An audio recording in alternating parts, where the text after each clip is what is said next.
ಸವಿಸ್ತಾರವಾಗಿ ಈ ನೀಟ್ ಬಗ್ಗೆ ವಿಚಾರಗಳನ್ನು ತಿಳಿಸಿದ್ದಾರೆ. ಪ್ರಮುಖವಾಗಿ ಚುನಾಯಿತ ಪ್ರತಿನಿಧಿ ಅಂತ ಹೇಳಿದ್ರೆ ಜನ ಚುನಾಯಿತ ಮಾಡುವಂಥದ್ದು,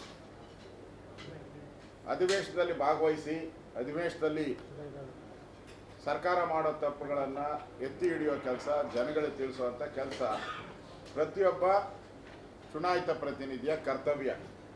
ವಿದ್ಯಾರ್ಥಿಗಳ ಭವಿಷ್ಯದ ಜೊತೆ ಚೆಲ್ಲಾಟ ಆಡ್ತಾ ಇರೋದು. ನಿಮ್ಗೆ ಯಾವ ಕಾಂಗ್ರೆಸ್ಸಿಗೆ ಯಾವ ನೈತಿಕತೆ ಇದೆ? ಸಿದ್ದರಾಮಯ್ಯ, ಡಿ ಕೆ ಶಿವಕುಮಾರ್ ಇಬ್ಬರೂ ಕಳೆದ 3.5 ವರ್ಷ ಇರ್ಬೋದು, ಅದರಿಂದ ಇರ್ಬೋದು, ಒಂದು KPSC ಎಕ್ಸಾಮ್ ನಡೆಸೋಕ್ಕೆ ಯೋಗ್ಯತೆ ಇಲ್ಲ ನಿಮಗೆ. ಇಂಗ್ಲೀಷನ್ನು ಕನ್ನಡಕ್ಕೆ ಟ್ರಾನ್ಸ್ಲೇಷನ್ ಮಾಡೋಕ್ಕೆ ಯೋಗ್ಯತೆ ಇಲ್ಲ ನಿಮಗೆ. ನೀಟ್ ಎಕ್ಸಾಮಲ್ಲಿ ಯುವಕರು ಆತ್ಮಹತ್ಯೆ ಮಾಡ್ಕೊಂಡಿದ್ದಾರೆ ಅಂತ ಆತ್ಮಹತ್ಯೆ ಮಾಡ್ಕೊಂಡಿದ್ದಾರೆ. ಅದು ನೋವಿನ ಸಂಗತಿ, ಆಗಬಾರ್ದಾಗಿತ್ತು. ನೀವೇ ಕೊಂದಾಕಿದ್ರಲ್ಲ ಇಲ್ಲಿ ವಿಧಾನಸೌಧದ ಮುಂದೆ, ಆ ಗ್ರ್ಯಾಂಡ್ ಸ್ಟೆಪ್ ಮುಂದೆನೇ ಕೊಂದಾಕ್ಬಿಟ್ರಲ್ಲ ನೀವು. ನಿಮ್ಗೆ ಯಾವ ನೈತಿಕತೆ ಇದೆ? IPL ಮ್ಯಾಚ್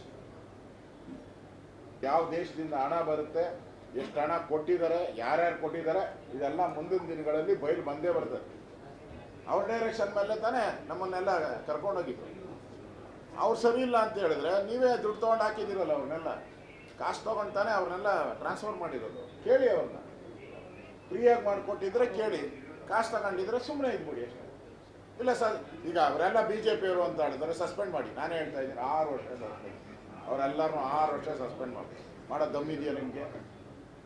BJP ಹೇಳ್ದಂಗೆ ಕೇಳಿದ್ರು ಅಂತ ಹೇಳ್ತಾ ಇದ್ದಾರಲ್ಲ, ಹಂಗಾರೆ ಅವ್ರನ್ನೆಲ್ಲ ಸಸ್ಪೆಂಡ್ ಮಾಡಿ, ಕಮಿಷನರ್ನು ಮಾಡಿ, ಆಮೇಲೆ BMTC MDನೂ ಮಾಡಿ ನೋಡೋಣ.